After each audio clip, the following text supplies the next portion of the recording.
Mga kapuso, nagsimula na pong magtipon-tipon sa Quirino Grandstand ang mga kapatid nating Muslim para sa pagdiriwang ng Eid al-Adha o Feast of the Sacrifice.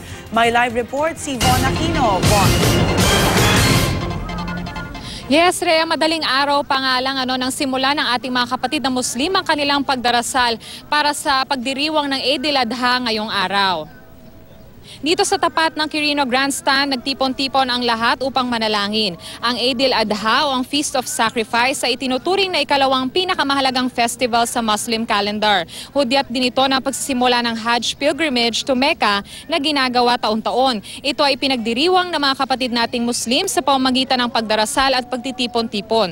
Tuwing Eid al-Adha, tradisyon daw ng ating mga kapatid na Muslim ang pagkakatay ng kambing upang gunitain ang pagsasakripisyo at pagsunod ng kanilang propetang si Ibrahim sa Diyos.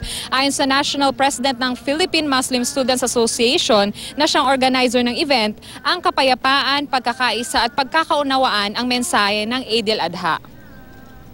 Tuwing Eid al-Adha, ang mga Muslim, yung tunay na Muslim, yung may mga kaya, nagkakati sila ng baka o kambing para pag-celebrate sa itong araw na ito.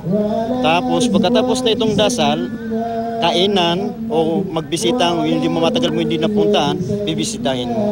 Itong Eid al-Adha ay pangalawang holiday ng Muslim.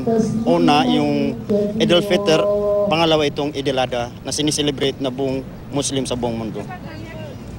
Rhea, inaasahan naman hanggang alas 8 ng umaga tatagal itong event na ginagawa nga ng ating mga kapatid na Muslim dito sa Quirino Grandstand sa Maynila. Rhea? Maraming salamat, Von Aquino.